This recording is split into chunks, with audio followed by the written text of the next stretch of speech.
President Buhari and the Federal Executive Council converge on the council chambers. Criticisms have trailed the president's frequent trips abroad, and the Minister of Foreign Affairs comes with a memo to explain to Council the gains from such trips, as enumerated by the Minister of Environment, whose ministry has also been involved in some of the trips. The Honourable Minister for Foreign Affairs gave a brief of the four of the trips that Mr. President had made towards the end of last year, starting with that happened in November, between the 22nd and 24th of November in Tehran. This was to do with the third gas exporting countries forum. And this, of course, as you will expect, is very important to us.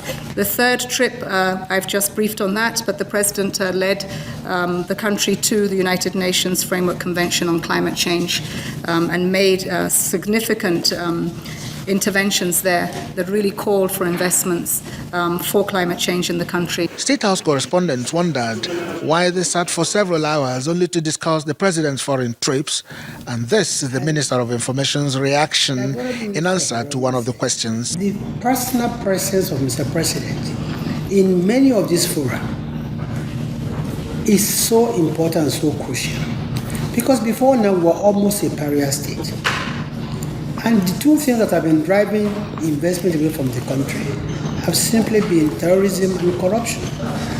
And one thing that nobody can fault this president on is his determination and sense of purpose in fighting these twin evils. So Mr. President's presence in many of these fora is very crucial, even to the development of the economy back at home. We are challenged by the fact that we're still coming in late and that we have a budget that we're awaiting, that we are defending. And I think once that happens, there will be obviously more news and more happening in the Federal Executive Council.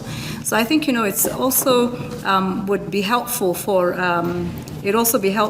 media to help us to just get these messages across. Foreign trips by Nigerian leaders remain one factor that has played out in every administration since the return to democracy. And critics have never spared Nigerian leaders who frequently engage in it.